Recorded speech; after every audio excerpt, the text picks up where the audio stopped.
The rain had been falling for 3 days. Erwin Rommel stood at the window of his headquarters in La Roche-Guyon, 40 kilometers northwest of Paris, watching water stream down the glass. Beyond the chateau's stone walls, the Seine moved slowly, swollen and gray. The sound of the rain was constant, like static, like the hum of doubt that had lived in his mind since he'd arrived in France 8 months earlier. He was 52 years old. His body still carried the scars of North Africa, the headaches that came without warning, the exhaustion that settled into his bones. But it wasn't the desert that haunted him now. It was the beach. 600 kilometers of it. The Atlantic Wall. Hitler's great fortress. Rommel had walked every meter he could, from the cliffs of Normandy to the ports of Brittany. He had inspected pillboxes, tested firing angles, measured the distance between obstacles.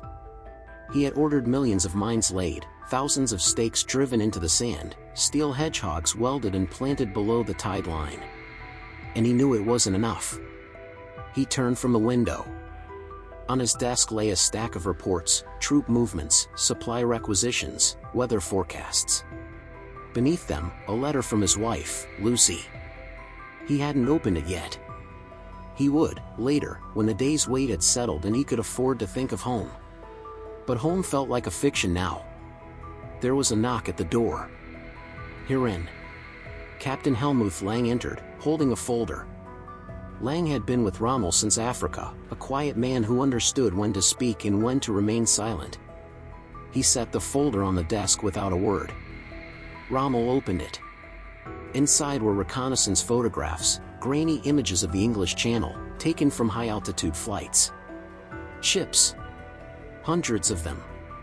Clustered in British ports, stretching along the southern coast like a dark stain. When were these taken? Rommel asked. Yesterday morning, Herr Feldmarschall. Before the weather turned. Rommel studied the images. He had seen similar photographs before, but never this many ships in one place. The Allies were gathering. That much was obvious. The question was where they would strike. Most of the High Command believed it would be Calais. The shortest crossing. The most logical target. Rommel had argued otherwise. He believed it would be Normandy. The beaches were longer, the defenses thinner, and the Allies would need space to land the kind of force necessary to break through. But belief wasn't certainty. And certainty was the only currency that mattered now. Has von Rundstedt seen these? Rommel asked. He has. He remains unconvinced. Rommel closed the folder. Gerd von Rundstedt, Commander-in-Chief West, was a man of the old school, cautious, methodical, unwilling to commit reserves until the enemy's intentions were clear. Rommel respected him, but respect didn't bridge the gap between their strategies. Rommel believed the invasion had to be stopped on the beaches. In the first hours. Before the Allies could establish a foothold. Von Rundstedt believed in holding the panzer divisions inland, waiting to see where the main thrust would come, then counterattacking in force. The problem was simple: if Rommel was right, waiting would be fatal. If von Rundstedt was right, committing too early would be a waste. And Hitler, in Berlin, held the final word on where the panzers would go. "Thank you, Lang," Rommel said. "That will be all." Lang hesitated. "Herr Feldmarschall, there is one more thing." Rommel looked up. The Führer's headquarters called. "They are requesting your presence in Berchtesgaden. June 5th. June 5th. 2 days away." Rommel felt something tighten in his chest. It wasn't fear. It was the recognition of a moment arriving, a door opening that couldn't be closed again. "Acknowledged," he said. Lang left. Rommel sat alone in the silence, listening to the rain. The train to Berchtesgaden took 14 hours. Rommel spent most of it staring out the window, watching the French countryside give way to the forests of southern Germany. He didn't sleep. Sleep had become unreliable, something that came in fragments, interrupted by the sound of waves crashing against steel. He thought about the beaches. He thought about the men stationed there, boys, most of them pulled from the Eastern Front or conscripted from occupied territories. They were tired, undersupplied. Many of them didn't speak German. They had been told the Atlantic Wall was impregnable, that the Allies would never dare attempt a landing. Rommel knew better. He had fought the British in Africa. He had seen what they were capable of when their backs were against the wall. And the Americans, he had watched them learn, slowly, painfully, but they had learned. They were not the same army that had stumbled into Kasserine Pass. They were coming. Soon. And when they did, everything would depend on the first 24 hours. The train arrived in Berchtesgaden just after dawn. The air was crisp, the mountains sharp against the pale sky. Rommel was driven up the winding road to the Berghof, Hitler's mountain retreat. He had been here before, but each time felt heavier than the last. Inside, the atmosphere was strange, half military headquarters, half country estate. Officers moved quietly through the halls, carrying folders and speaking in low voices. There was a tension here, a sense of something held too tightly. Rommel was shown to a sitting room and told to wait. He waited for 2 hours. When the door finally opened, it wasn't Hitler who entered. It was Wilhelm Keitel, chief of the Armed Forces High Command. Keitel was tall, formal, a man who had mastered the art of agreeing without committing. Herr Feldmarschall, Keitel said, extending his hand. The Führer will see you shortly. He wanted me to brief you first. Rommel shook his hand.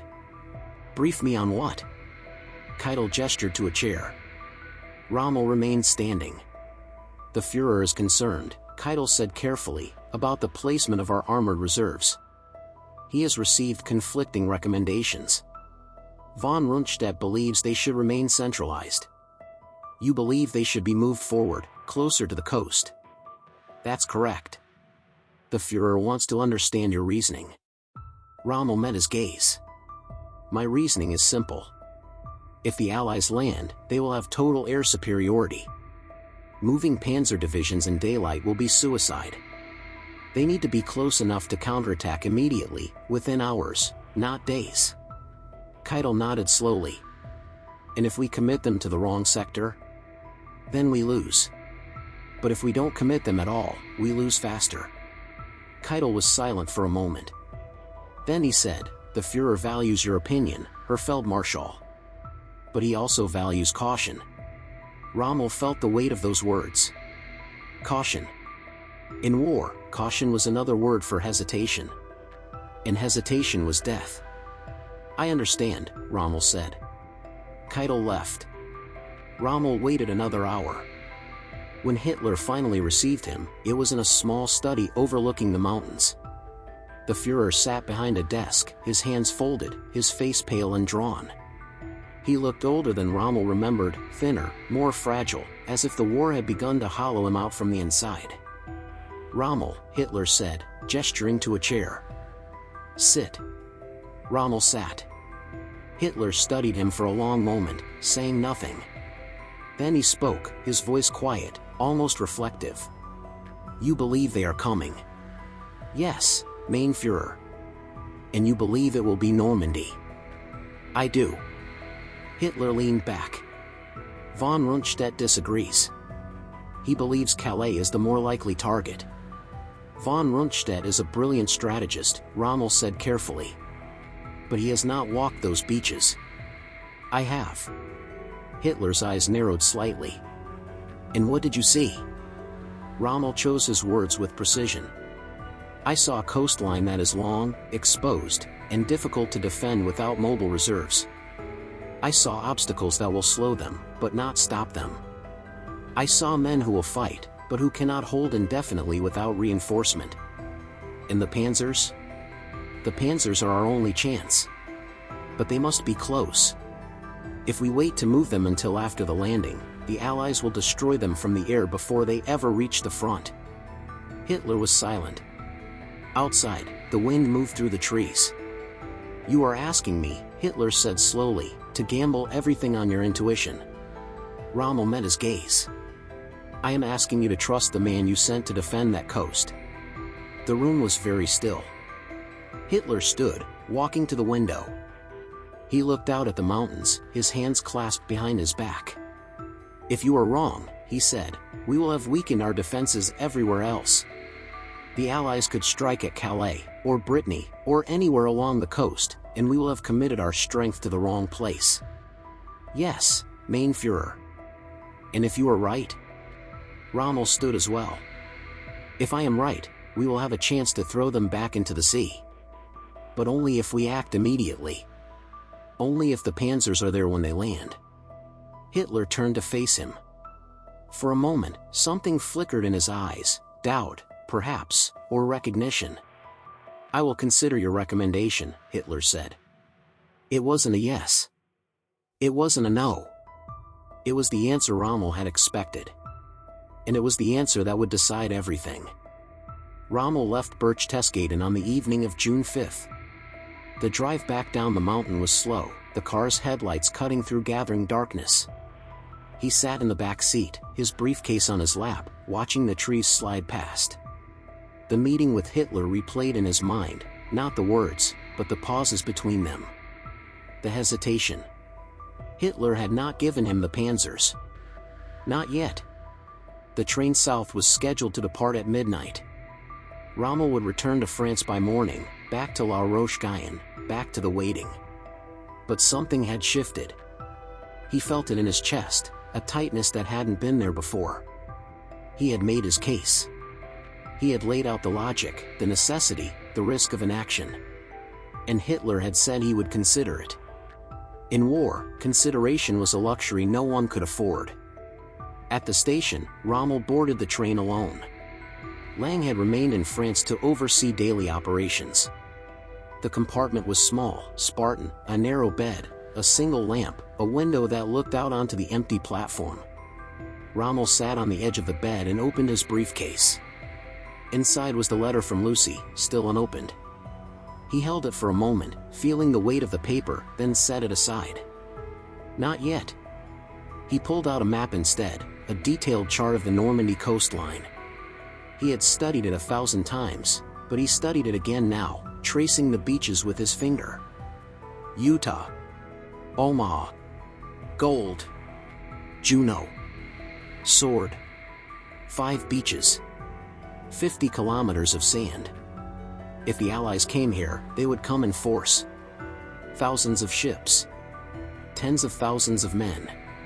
The largest amphibious assault in history. And if the panzers weren't there to meet them in the first hours, it wouldn't matter how many mines he had laid or how many pillboxes he had built. The train lurched forward, pulling out of the station. Rommel folded the map and turned off the lamp. He lay in the darkness, listening to the rhythm of the wheels on the tracks, and tried to sleep. He couldn't. The phone call came at 6:15 a.m. Rommel had just arrived back at La Roche-Guyon. He hadn't slept on the train. His uniform was wrinkled, his eyes heavy, but his mind was sharp. He had walked into his office, set down his briefcase, and reached for the coffee Lang had left on his desk. Then the phone rang. He picked it up. Rommel. The voice on the other end was clipped, urgent. It was General Hans Speidel, his chief of staff. Herr Feldmarschall, we have reports of airborne landings. Paratroopers. Behind the coast. Normandy sector. Rommel's hand tightened on the receiver. When? Starting just after midnight. Scattered drops. American and British. We're still assessing numbers. And the beaches? There was a pause. Then Speidel said, naval bombardment began at dawn. Heavy. All 5 sectors. Rommel set down the coffee cup. His hand was steady. I'm on my way. He hung up.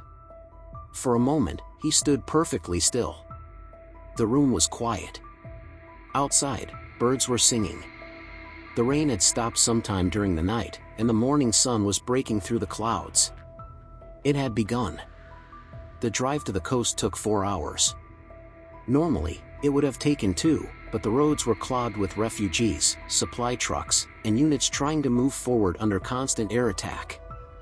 Allied fighter bombers swarmed the skies, strafing anything that moved. Rommel's car was forced to pull off the road 3 times, waiting in the cover of trees while planes screamed overhead. He sat in the back seat, watching the chaos unfold through the window. This was what he had warned them about. This was what von Rundstedt hadn't believed. This was what Hitler had needed to consider. By the time they reached the forward command post near Cannes, it was mid-afternoon. The post was a converted farmhouse, its walls sandbagged, its windows covered with blackout curtains. Inside, officers moved frantically, shouting into field phones, marking maps, trying to piece together a picture of what was happening. Speidel met Rommel at the door. Herr Feldmarschall. Report. Speidel led him to a map table. Red markers dotted the Normandy coast, enemy positions, confirmed landings, areas of heavy fighting. The Americans landed here, Speidel said, pointing to Utah and Omaha beaches. The British and Canadians here, Gold, Juno, Sword. Initial resistance was strong, but they've established footholds at all 5 beaches. They're pushing inland. Rommel studied the map. Casualties? Ours or theirs? Both. Estimates are incomplete. But heavy. On both sides. Rommel's jaw tightened. And the panzers? Speidel hesitated. Still awaiting authorization from Berlin. Rommel looked up sharply. What? Von Rundstedt requested permission to release the reserves at 0700 hours. OKW has not yet responded. Rommel felt something cold settle in his stomach. It was now past 1,400 hours. 7 hours. 7 hours while the Allies dug in, brought up reinforcements, established supply lines. 7 hours of waiting. Get me a line to Berlin, Rommel said quietly. Herr Feldmarschall, we've been trying. Now. Speidel moved to a field phone. Rommel turned back to the map, his hands flat on the table. He could see it now, unfolding in real time. The Allies were ashore. They were consolidating. And every minute that passed made it harder to throw them back. This was the moment. This was the hinge. And it was slipping away. It took 40 minutes to get through. Rommel stood by the phone, waiting, while Speidel navigated the layers of bureaucracy between Normandy and Berlin. Finally, the line connected. This is Feldmarschall Rommel. I need to speak with General Feldmarschall Keitel. Immediately. There was a pause, static, then Keitel's voice came through, distant and formal. Rommel. We've been monitoring the situation. Then you know we need the panzer divisions. Now. The Führer is reviewing. There is no time to review, Rommel said, his voice hardening. The Allies are ashore. They are bringing up armor and artillery. If we don't counterattack within the next 12 hours, we will lose the opportunity to push them back. The Führer is concerned about committing reserves before we are certain this is the main invasion. Rommel closed his eyes. He had heard this argument before. The fear that Normandy was a feint, that the real invasion would come at Calais. This is the main invasion, Rommel said. 5 beaches. Airborne drops. Naval bombardment. This is everything they have. We cannot be certain. I am certain. There was a long silence on the other end of the line. Then Keitel said, I will relay your assessment to the Führer. Relay this as well, Rommel said. If we do not act now, we will not get another chance. The line went dead. Rommel set down the receiver. His hand was shaking, not from fear, but from the effort of holding back the rage that was building inside him. He had been right. He had known. And no one had listened. By nightfall, the picture was clearer. The Allies had landed over 150,000 men. They had broken through the coastal defenses at multiple points. The German units that had fought on the beaches, undermanned, undersupplied, without armor support, had been overwhelmed. Some had held for hours. Some had surrendered. Some had died where they stood. And the panzers were still waiting for orders. Rommel stood outside the farmhouse, smoking a cigarette. He rarely smoked, but tonight he needed something to do with his hands. The sky was dark, but to the north, he could see flashes of light, artillery fire, explosions, the glow of burning vehicles. Speidel came out to join him. "Any word from Berlin?" Rommel asked. "Not yet." Rommel took a long drag on the cigarette, then dropped it and crushed it under his boot.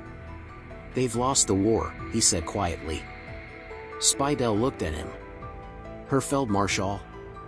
Rommel turned to face him. "They've lost the war. They just don't know it yet." Speidel said nothing. Rommel looked back toward the flashes on the horizon. "The Allies are here. They're not leaving. And we don't have the strength to push them out. Not anymore. What will you do?" Rommel was silent for a long moment. Then he said, "I will go to Berlin. I will tell the Führer what I have seen. And I will tell him the truth. And if he doesn't listen..." Rommel's expression was unreadable. "Then it won't matter what any of us do." 3 weeks passed. 3 weeks of fighting that ground men into the earth. The Allies pushed inland, meter by meter, hedgerow by hedgerow. The bocage country of Normandy became a killing ground, narrow lanes, thick vegetation, fields bordered by ancient stone walls that turned every advance into a separate battle. The panzers had finally been released. Too late. They arrived piecemeal, under constant air attack, their strength bled away before they ever reached the front. The 12th SS Panzer Division lost half its tanks on the road from Lisieux. The Panzer-Lehr Division was shattered by naval gunfire before it could even deploy. Rommel had been right about everything. And it hadn't mattered. He spent those 3 weeks at the front, moving between command posts, visiting units, trying to hold together a defense that was crumbling in slow motion. He slept in bunkers, ate cold rations, and watched boys die for ground that would be lost the next day. He stopped shaving. His uniform grew dirty. The headaches came more frequently now, sharp and sudden, like something breaking inside his skull. On June 29th, he received the summons. Berlin wanted him. Hitler wanted a report. A personal assessment of the situation in Normandy. Rommel read the telegram twice, then folded it and put it in his pocket. He knew what this was. Hitler wanted to be told that victory was still possible. That the Allies could still be thrown back. That the Atlantic Wall had not failed, that the strategy had been sound, that the only problem was execution. Rommel had spent 3 weeks watching men die for those lies. He would not repeat them. The flight to Berchtesgaden took 3 hours. Rommel sat in the back of the transport plane, alone except for the pilot and a young aide who kept his eyes down and said nothing. The plane shook with turbulence, and through the small window, Rommel could see the French countryside falling away below, green fields, rivers, roads clogged with military traffic. He thought about the men he had left behind. The ones still fighting. The ones who would die tomorrow, or the day after, holding positions that no longer mattered because the war had already moved beyond them. He thought about Hitler's question from 3 weeks ago, "If you are wrong, we will have weakened our defenses everywhere else." He had not been wrong. But they had acted as if he were. And now the bill was coming due. The plane landed at midday. The sky was clear, the mountains sharp and bright. Rommel was driven up to the Berghof in the same car as before, along the same winding road. Everything looked the same. But nothing was. Inside, the atmosphere had changed. The tension was thicker now, more brittle. Officers moved quickly, their faces tight. There was no small talk, no idle conversation. Everyone knew what was happening in Normandy. Everyone knew what it meant. Rommel was shown to the same sitting room as before. This time, he didn't have to wait long. Keitel appeared within minutes, his face drawn, his uniform immaculate. "Herr Feldmarschall. The Führer is ready to see you." Rommel stood. "Good." Keitel hesitated. "He will want to hear that the situation can be stabilized." Rommel met his gaze. "Then he will be disappointed." Keitel's expression flickered, something between alarm and resignation. But he said nothing. He simply turned and led Rommel down the hall. Hitler was waiting in his study. He stood by the window, his back to the door, his hands clasped behind him. He didn't turn when Rommel entered. "Close the door," Hitler said. Rommel closed it. For a long moment, neither man spoke. Outside, the wind moved through the trees. Inside, the silence was absolute. Then Hitler turned. He looked worse than he had 3 weeks ago. His face was pale, almost gray. His hands trembled slightly. His eyes, once sharp, commanding, now carried something else. Something Rommel recognized. Fear. "Sit," Hitler said. Rommel sat. Hitler remained standing. He walked slowly to his desk, picked up a folder, then set it down again without opening it.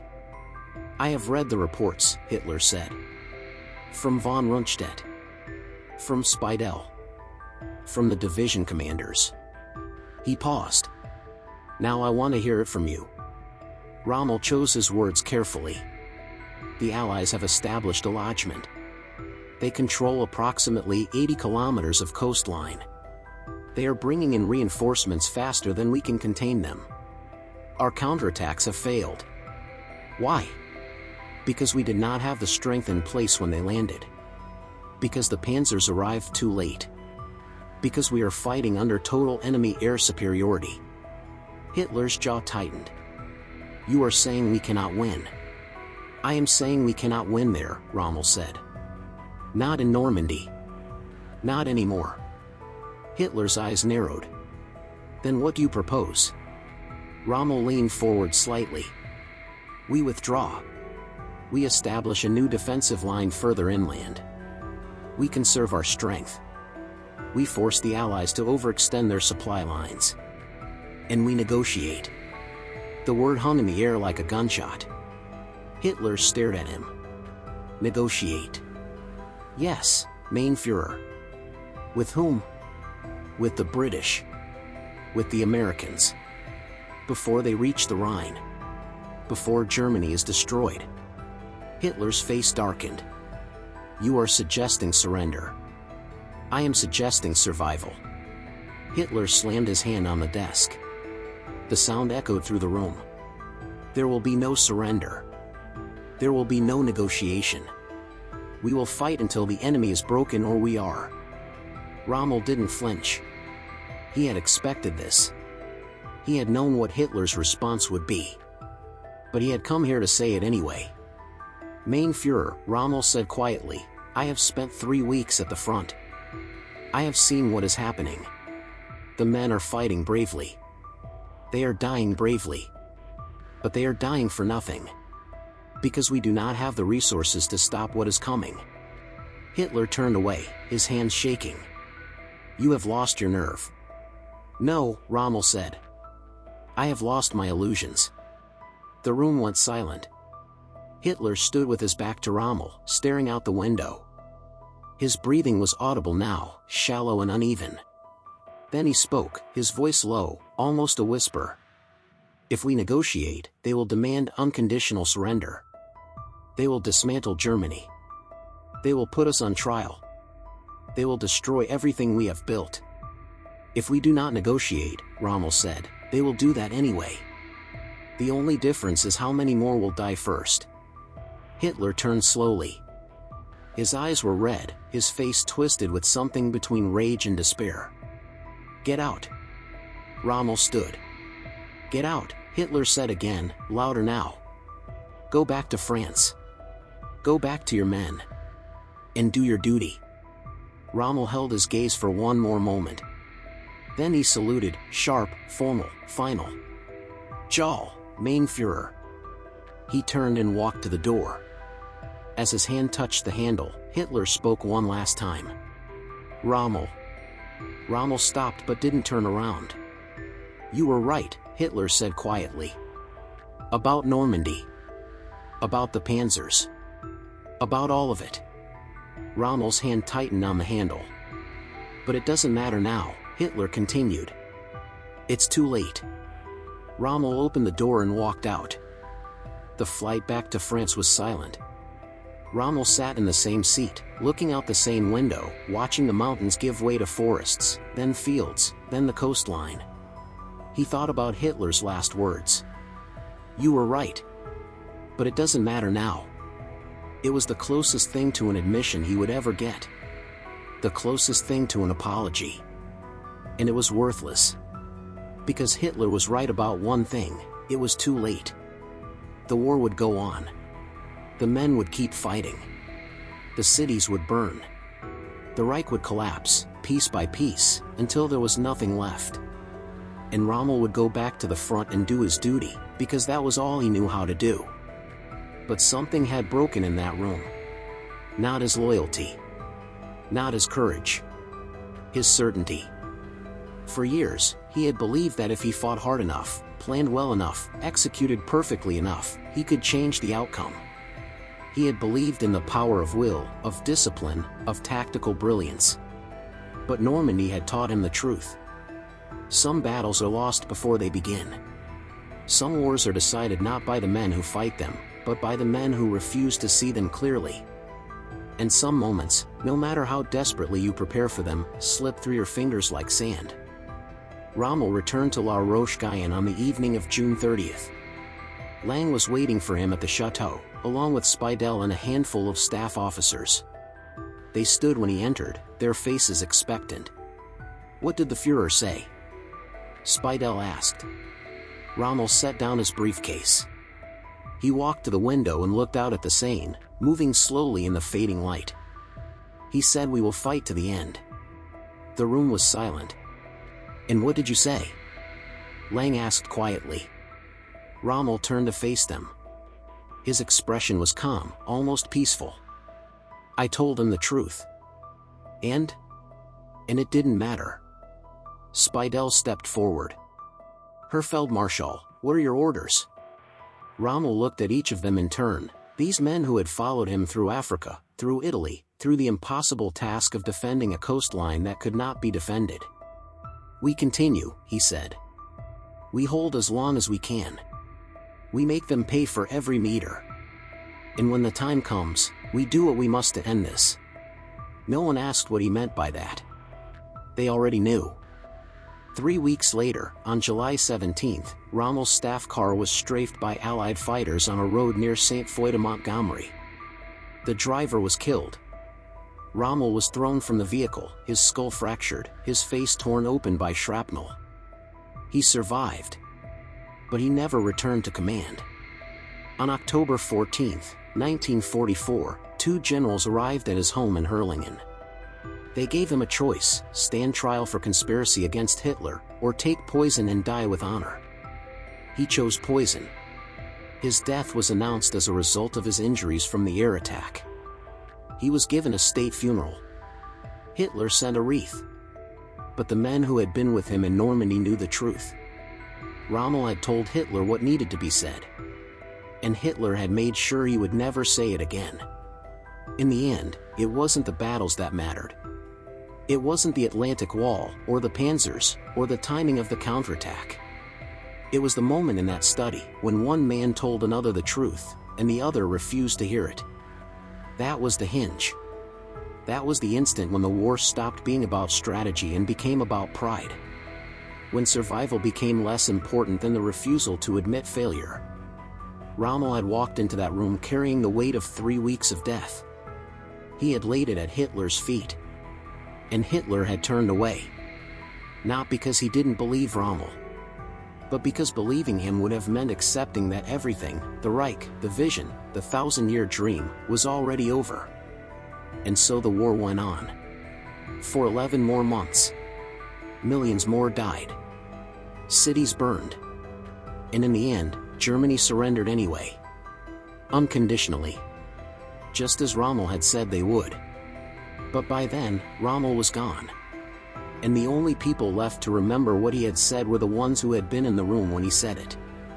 The ones who had heard the truth. And done nothing.